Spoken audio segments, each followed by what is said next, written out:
સમાચારમાં આગળ વાત કરીએ। સમાચાર રાજકોટથી મળી રહ્યા છે। રાજકોટમાં પ્રથમ વરસાદમાં જ અનેક રસ્તાઓ છે તે ધોવાઈ ગયા છે। મનપાની કામગીરી સામે સવાલો પણ ઉઠ્યા છે અને વરસાદની શરૂઆત સાથે રસ્તાઓ એ લોકો માટે માથાનો દુખાવો બન્યો છે। જ્યાં શહેરના પ્રવેશદ્વાર ગ્રીનલેન ચોકડીએ જે રસ્તાઓ છે તે બિસ્માર બન્યા છે। રસ્તાઓની હાલત ખૂબ જ ગંભીર જોવા મળી છે। રસ્તા બિસ્માર થતા મનપાની કામગીરી સામે અનેક સવાલો છે તે પણ ઊભા થઈ રહ્યા છે। સાથે દર વર્ષે માત્ર માટી અને પથ્થરો નાખીને જ સંતોષ મનાતો હોવાના પણ જે દ્રશ્યો સામે આવ્યા છે। દરરોજ હજારોની સંખ્યામાં વાહનો અહીંથી પસાર થાય છે તે તમામ લોકોને હાલાકી ભોગવવાનો વારો આવ્યો છે। તેમ છતાં તંત્ર દ્વારા યોગ્ય કામગીરી કરવામાં નથી આવતી, જેના કારણે દરરોજ જે હજારો લોકો છે તે અહીં મુશ્કેલીનો સામનો કરે છે। સાથે જ શહેરના પ્રવેશદ્વાર સમાન ગ્રીનલેન્ડ ચોકડીએ જ આ રસ્તાઓ બિસ્માર જોવા મળ્યા છે। રસ્તાઓ પર મોટા મોટા ખાડા જોવા મળ્યા છે। રસ્તાઓ બિસ્માર થતા હવે મનપાની જે કામગીરી છે તેની સામે સવાલો ઉઠ્યા છે। હજુ તો ચોમાસાની શરૂઆત થઈ છે ને આ સાથે રાજકોટના રસ્તાઓ ધીરે ધીરે તૂટી રહ્યા છે, તો કદાચ એવું લાગે છે કે ચોમાસું જશે પહેલા તમામ રસ્તાઓની જે હાલત છે ખૂબ જ બિસ્માર થશે। દ્રશ્યોમાં જોઈ શકાય છે અહીંથી જે વાહનોની અવરજવર થઈ રહી છે તમામ વાહનો આ ખાડામાંથી પસાર થયા છે, જેના કારણે અનેક વખત જે અકસ્માતની ભીતિ છે તે પણ સેવાઈ રહી છે।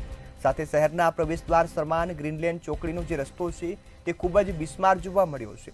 આ તમામ રસ્તા પરથી દરરોજના હજારો વાહન છે તે નીકળતા હોય છે। આ તમામ વાહન ચાલકો અહીંથી મુશ્કેલીનો સામનો કરવા રહ્યા છે।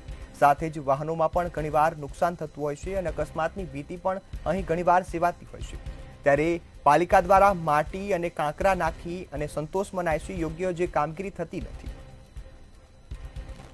ચોમાસાની શરૂઆત થતા જ રાજકોટના અનેક રોડના ધોવાણ થયા છે। સીધા જ આપણે દ્રશ્ય દેખાડવા માંગીશ રાજકોટના ગ્રીનલેન્ડ ચોકડીના, કે જે રાજકોટનું પ્રવેશ દ્વાર છે। ચોક્કસથી કહી શકાય કે પ્રવેશ દ્વાર તો છે, પણ અહીં પણ મોટા મોટા જે ગાબડા છે તે પડ્યા છે અને ખાસ લોકોને જે અવર જવર કરવામાં ખૂબ જ અત્યારે સમસ્યા વેઠવી પડે છે।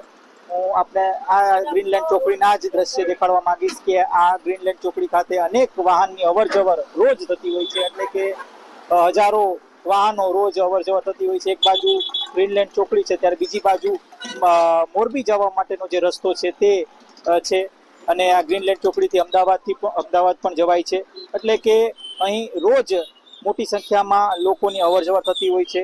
ખાસ તો હાલ અત્યારે માર્ગ મકાન વિભાગ અને રાજકોટ મહાનગરપાલિકાની તંત્રની કામગીરી ઉપર સવાલો છે। એક બાજુ જ્યાં તંત્ર ખૂબ સારી કામગીરીના દાવા કરે છે ત્યારે બીજી બાજુ આ પ્રકારના દ્રશ્ય છે તે સામે આવે છે અને ખાસ હવે લોકોની એક ઈચ્છા અપેક્ષા એ છે કે વહેલી તકે આજે જે રોડ રસ્તાની જે કામગીરી છે તે સુદૃઢ થાય, કારણ કે ખૂબ જ ખરાબ રોડ રસ્તા છે, ખાડા પડ્યા છે અને જે રોડનું જે ધોવાણ છે થયું છે અને આ જ ધોવાણના કારણે લોકો તંત્ર સામે અત્યારે સવાલ પૂછી રહ્યા છે કે એક બાજુ જે તેઓ ટેક્સ ચૂકવે છે, આ ટેક્સના પૈસા જાય તો ક્યાં જાય છે, અને ત્યાં બીજી બાજુ ખૂબ જ કહી શકાય કે જે તંત્ર દ્વારા એક મોટા જે દાવાઓ છે તે કરવામાં આવે છે। રાજકોટ સ્માર્ટ સિટી છે, આ પ્રકારના દાવાઓ છે તે અનેક વખત તંત્ર દ્વારા કરવામાં આવે છે, ત્યારે ખાસ આ જ દાવાનો જે સાચી હકીકત છે તે અત્યારે સ્પષ્ટપણે